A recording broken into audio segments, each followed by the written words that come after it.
भरत शाह और लक्ष्मण गांगुली दोनों आजू बाजू के घरों में रहते थे। उन दोनों को उनकी माँ और बहनें रहते हैं। उन दोनों की दोस्ती कैसी हुई बोले तो दोनों भी ऑटो ड्राइवर थे और दोनों भी एक ही ऑटो के मालिक के पास से ऑटो लेकर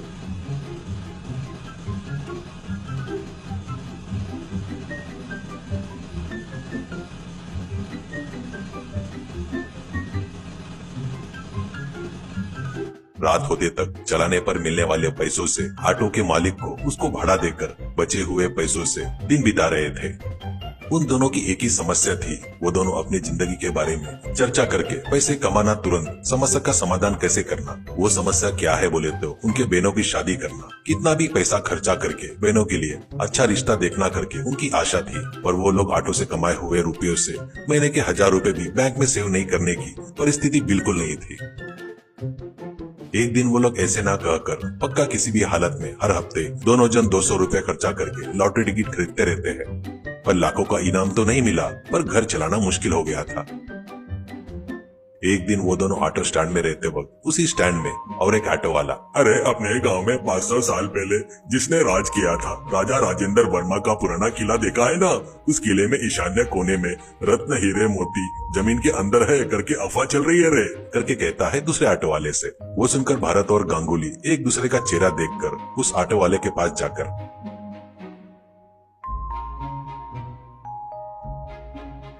वो अफवाह तो बहुत पहले से ही है ना भैया, वो अभी क्यों बता रहे हो, ऐसे कहता है। तो ऑटो वाला, अरे सच है रे, पर दिल्ली से आए वो कौन है क्या? जमीन को खोदकर उसके अंदर जो भी है बाहर निकालने वाले हैं, ऐसे कह रहा था। तो लक्ष्मण गांगुली, अरे वो आर्कियोलॉजिस्ट है, करके कहता है। हाँ वही रे, वो आकर उस ईशान्य कोने के खजाने को खोदकर बाहर निकालेंगे करके गवर्नमेंट ने कहा है। वो लोग अब तक नहीं आए हैं, ये मेरे साले ने मुझे बताया है, वो तुमको बता रहा हूँ, करके कहता है। तो भरत और लक्ष्मण ठीक है भैया कहकर अपने ऑटो के पास चले गए और जाकर भरत, हाँ ये गवर्नमेंट वाले आना वो जमीन को खोदना बोले तो 6 महीने लगेंगे इसमें, पर क्या है तो अपन ही जाकर वो काम किए तो हो जाएगा ना। हीरे मोती नहीं मिले तो भी कोई बात नहीं, राजा रानी ने फेंके सो एक सोने का सिक्का तो भी मिलेगा नहीं क्या अपने को, ऐसे कहता है। लक्ष्मण, उस अफवाह में आधा सच है रे। पिछले महीने मेरे ऑटो में चढ़े 2 साहब बात कर रहे थे तो मैंने सुना है, और कभी क्या अंग्रेज लोग और वो कोने क्या किले में आकर बहुत से लोगों को मारकर हाथ में जो भी मिला वो छीन कर ले जा रहे थे। तो राजाओं की रानी अपने शरीर पर के हीरे और आभूषण, रत्न, सोना सब ऊपर से बाहर फेंक दी, ऐसा सुना है। वो इतने साल बाद उस ईशान्य जगह पर गिरे हुए बारिश की हवा से बहुत जमीन के अंदर गहरा में चले गए होंगे रे, और उनकी कीमत कई करोड़ों के ऊपर की बात है करके बात कर रहे थे, करके कहता है। तो भरत, तो अपन एक काम करेंगे, रोज गाँव उठने से पहले अपन उठकर 1-2 घंटे वहाँ पर जमीन खोद कर देखेंगे। ऑटो पर विश्वास करके अपन लाखों कमाने तक अपनी बहनें बूढ़ी हो जाएंगी रे। क्या है तो भगवान का आशीर्वाद रहा तो कोई तो भी कीमती पत्थर नहीं मिलता क्या? ठीक है रे, कल से उसी काम पर रहेंगे, ऐसे कहता है। अगले दिन सुबह से अपने ऑटो के डिक्की में से स्क्रू ड्राइवर और हथौड़ा लेकर किले के ईशान्य साइड में जाकर जहां मिले वहां दोनों अपने मन से खोदना शुरू करते हैं। वो जगह किसी की नहीं होने से उधर साइड किसी ने आंख उठाकर भी नहीं देखा था। महीना बीत जाता है, दोनों निराश होते हैं। कोई तो भी कुछ भी बोला करके अपन पागलों जैसे ऐसे जमीन खोद रहे क्या रे? अब बस करेंगे रे, अपनी जिंदगी ऐसे ही है। किस्मत की देवी अंबानी और टाटा के परदादाओं के घर जाकर दरवाजा ठोकती है, ऐसे कहते रहता है। तो लक्ष्मण, दरवाजा ठोकना क्या रे, सीधे अंदर जाकर उनके घर के बीच में बैठ गई है, ऐसे कहता है चिढ़ते हुए। तब उस रात में बहुत जोरों से बारिश होकर वो बारिश 4 दिन तक वैसे ही बरसती है।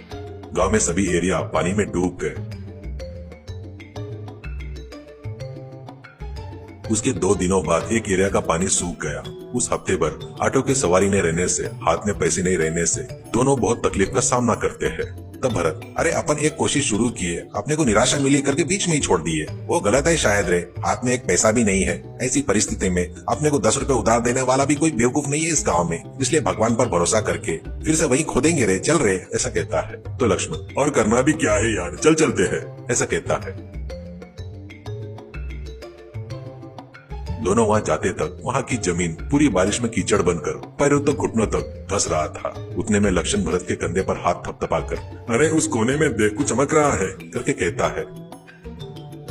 तो भरत भी देखकर, अरे वो कोई कांच का टुकड़ा होगा रे, अपनी उतनी किस्मत कहाँ है रे, ऐसे कहता है। तो लक्ष्मण, अरे यार नजदीक जाकर देखेंगे चल, ऐसा कहता है। दोनों भी लोग उस घुटने तक कीचड़ में आराम से संभल कर चलते हुए जाकर देखते हैं तो जामुन के जितना बड़ा रत्न था, तो दोनों एक दूसरे का मुंह देखकर गले लगते हैं।